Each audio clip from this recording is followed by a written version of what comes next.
Hi all, today we are going to review a 2002 American erotic thriller film, Unfaithful. Just want to say stay safe and stay healthy.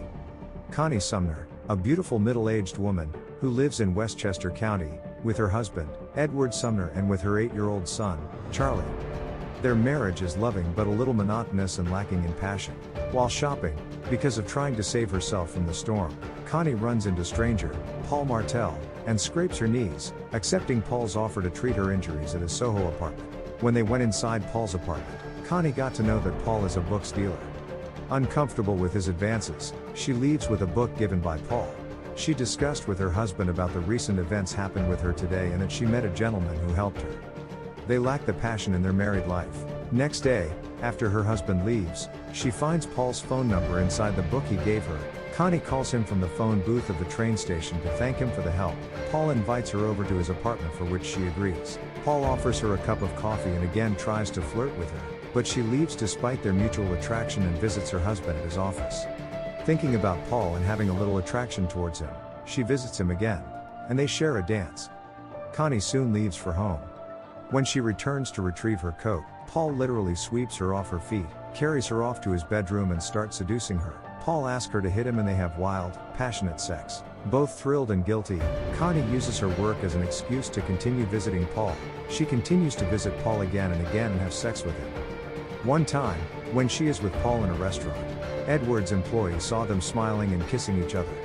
Noticing Connie readying herself with new shoes and lingerie, Edward asks her to meet him for lunch, but she says she has a salon appointment. Edward calls the salon and confirms Connie was lying. This thing raised Edward's suspicion. Connie is going to visit Paul but was stopped by her old college friends, right in front of Paul's apartment.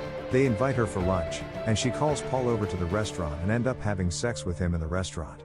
When Edward fires his employee hinted him to look after his own family instead of ruining others. Edward hired a private investigator, Frank Wilson, to follow his wife and provide the proof of her affair. He told Connie that he will be out of town for a couple of days because of business purpose. Connie takes this opportunity and start to meet Paul more. They even had sex in a cinema hall.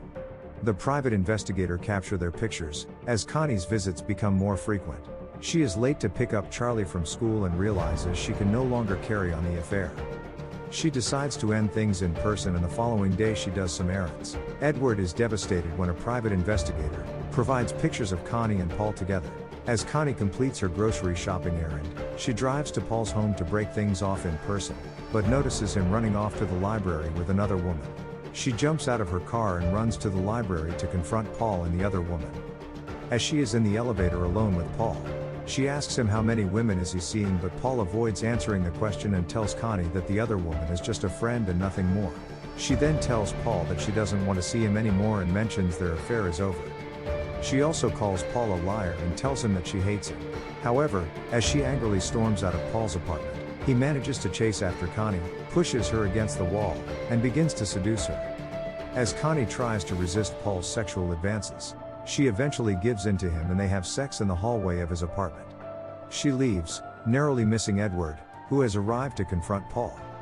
Paul lets him into his apartment and they discuss Connie.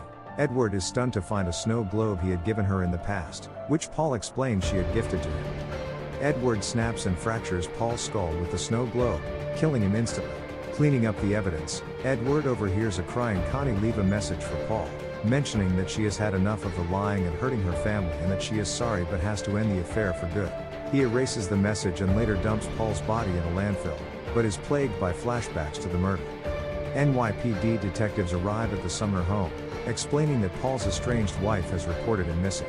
Connie claims she barely knows him, and the detectives return a week later to reveal that Paul's body has been discovered. Edward and the detectives notice Connie growing visibly distraught upon hearing the news. Connie lies that she met Paul at a fundraiser which, to her surprise, Edward corroborates. Later, she finds the photos of her and Paul, realizing Edward has known about the affair. She also notices that the snow globe has been returned to their collection. Sharing a meaningful look with Edward, she realizes he murdered Paul. They argue, and Edward says that he wanted to kill her instead of Paul. In the days that follow, Connie discovers a hidden compartment in the snow globe containing a photograph of her, Edward, and an infant Charlie, with a loving anniversary message. As she burns the photographs of her and Paul, Edward says he will turn himself in, but Connie objects, saying they will find a way to move on, and they appear to return to a normal life together. On their way home from an event one evening, Edward stops at a red light with Charlie asleep in the backseat. Connie whispers that they could leave the country and assume new identities, and Edward agrees, consoling her as she cries. It is revealed that Edward has stopped the car near a police station. The end. If you like this video, then do subscribe our channel and let us know in the comment section which movie you want us to review next.